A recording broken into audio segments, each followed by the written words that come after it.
Ni golongan-golongan Habib-Habib ni.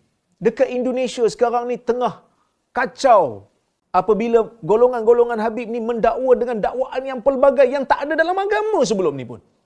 Dia mendakwa, dia kata Habib dia mi'raj setiap malam. Nabi Muhammad pun mi'raj sekali je. Ada Habib yang kata kalau tidak kerana malu dan segan pada Allah Azza wa Jal, aku boleh arahkan neraka Jahannam itu untuk padam. Ini golongan Habib yang mula masuk ke dalam Malaysia ni. Dibiarkan secara bebas. Mendakwa, dia kata, dia duduk kat Surabaya, dia kata Nabi setiap hari tawaf kat Surabaya. Menggunakan nama Nabi SAW sewenang-wenangnya. Sedangkan Nabi SAW menyebutkan, dusta di atas namaku tak sama macam dusta di atas nama orang lain. Siapa yang berdusta di atas namaku secara sengaja, maka persiapkanlah tempatnya di neraka. Assalamualaikum warahmatullahi wabarakatuh. Teman-teman, video ini menceritakan salah satu ustadz yang ada di negeri tetangga kita Malaysia yang sedang bercerita bahwa di Indonesia ini sedang kacau oleh golongan-golongan Habib yang tidak mengamalkan ajaran agama Islam dengan benar.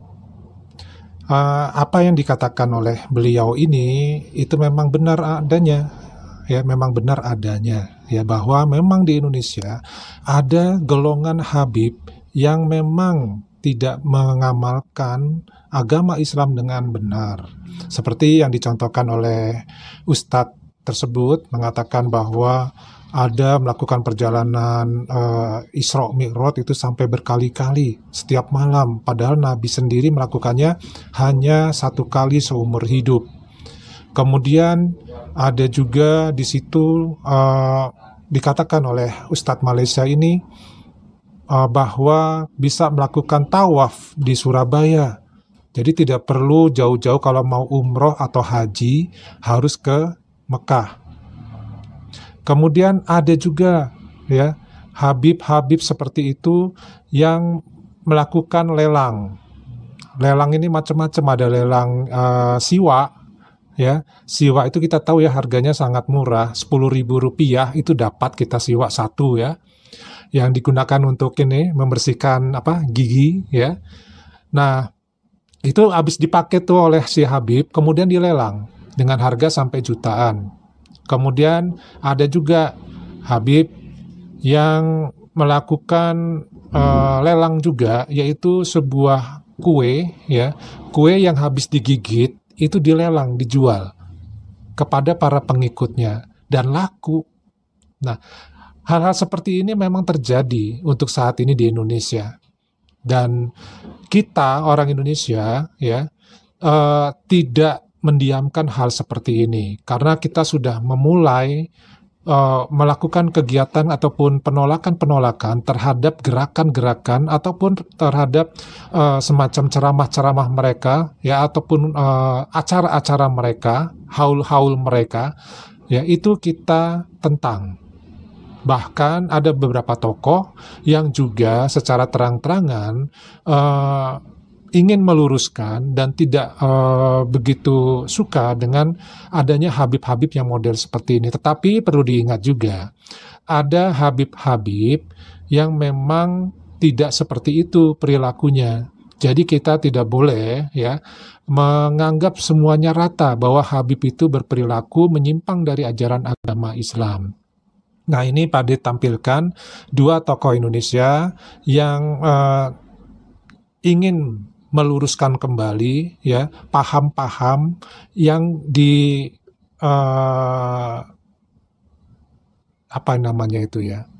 paham-paham yang diajarkan oleh para Habib ini, bahwa ajaran tersebut bertentangan dengan ajaran agama. Nah, ini Pade hanya menampilkan 2 tokoh saja ya. Yuk kita simak penjelasannya. Sekali lagi saya katakan, Wallahil azim, tidak ada kebencian saya sedebu pun kepada para habaib sekarang ini. Ya, kecuali sebuah keikhlasan ingin berbagi, kita diskusi, kita tukar pikiran. Mari kita telah kembali ayat-ayat Al-Quran yang selama ini dipegang oleh Ba'alawi.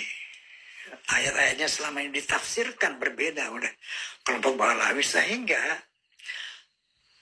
ini kalau tidak dibukakan secara terang benderang makna daripada ayat ini, sebagaimana saya katakan tadi, bahwa 50 tahun lebih ternyata doktrin ini masih eksis sampai sekarang, bahwa Habib yang berzina, berjudi dan sebagainya itu dia tetap suci karena ada darah Nabi. Ini kan bahaya, karena Nabi Shallallahu Alaihi Wasallam sendiri pernah bersabda, kali ini saya katakan, semangat sekali Pak. Pak Mahfud, saya satu tambahan sedikit agak di luar konteks nih. Tapi ini lagi berkembang besar dan itu kaitannya dengan Pak Mahfud kebetulan. Lagi berkembang di jalur-jalur WhatsApp, di kanal WhatsApp maupun di Facebook, di berbagai media sosial, semacam penjelasan dari Pak Mahfud tentang bagaimana perdebatan tentang habaib dan perannya di Indonesia. Nah, apakah betul itu Pak Mahfud yang membuat, dan kalau betul, apa sesungguhnya maksudnya Pak, supaya ini tidak menjadi perdebatan liar kemana-mana? Iya. Sebenarnya begini, saya membuat surat itu sebenarnya surat saya pribadi kepada Rhoma Irama. Tapi karena saya kehilangan nomor kontaknya Rhoma Irama, saya titip melalui Islah Bahrawi, tapi juga melalui WA. Tolong nih sampaikan nih pesan saya ke Rhoma Irama. Jatuh memang saya yang membuat itu. Betul Pak Mahfud ya? Betul membuat. Dan saya katakan saya mendukung Rhoma Irama untuk mengklarifikasi soal Habib ini. Karena saya terganggu dan tersinggung terhadap perkembangan ini sesudah saya melihat tiap mau tidur saya lihat YouTube pertengkaran Rhoma Irama, Imaduddin, Gus Abbas dengan para habaib itu luar biasa, menimbulkan pro kontra. Lalu saya lihat apa sih masalahnya? Kalau saya sendiri pribadi, mau Habib itu turunan Nabi atau tidak, kalau salah ya kita koreksi, tidak apa-apa. Tetapi yang lebih dari itu, kemudian ternyata muncul klaim-klaim bahwa Republik Indonesia itu ada karena Habib. Wali Songo itu semuanya Habib. Padahal Habibnya baru datang sesudah Wali Songo meninggal. Gitu loh. Lalu klaim ini turunan Habib ini. Imam Bonjol coba dibilang itu Habib Sahabuddin. Itu dari mana? Kok Imam Bonjol Habib Sahabuddin gitu. Lalu ada hurufatnya bahwa kakek saya yang nama Mugaddam itu bisa membentak malaikat mungkar dan nakir katanya. Karena menyiksa orang di sebelahnya, orang banyak dosa dikuburkan di sebelah kakek saya itu, lalu disiksa oleh malaikat mungkar nakir. Keluar kakek saya panggil mungkar nakir, pergi kamu katanya. Itu kan hurufat. Meskipun ini tidak bisa merepresentasikan Habib tidak, gitu Pak. Wah, Habib banyak yang bagus. Saya punya Habib Quraisy Shihab bagus. Saya punya Habib Alwi Shihab bagus. Habib Syekh saya kenal bagus, sangat santun. Ya? Ada juga Habib namanya Habib Ahmad, bagus. Habib Abu Bakar yang saya kenal di Pasuruan, bagus. Dan semua itu dihormati. Habib ini nih mengklaim-klaim begitu, dan orang yang tidak tahu, orang awam banyak yang percaya karena ini Habib yang ngomong, Habib benar. Lalu rasa cinta saya kepada negara ini menjadi luntur. Seakan-akan ini karena Habib. Di situ saya tersinggung. Rasa cinta tanah air saya, kebanggaan kepada leluhur saya sendiri itu bangkit. Apalagi kemudian ada pemalsuan kuburan-kuburan tuh ya. Nama kuburan biasa dibangun menjadi ini Habib ini. Padahal tidak jelas siapanya. Orang berziarah ke situ ini karena atas fatwa Habib Sibir. Ya, di surat yang beredar itu Bapak menekankan bahwa ini kemuliaan Habib, pendahulu kita yang menjadi terus terang. Ya. Yang kedua, muncul kelas-kelas dalam Islam. Iya, kelas-kelas itu. Kalau Habib itu lebih tinggi dari Kiai.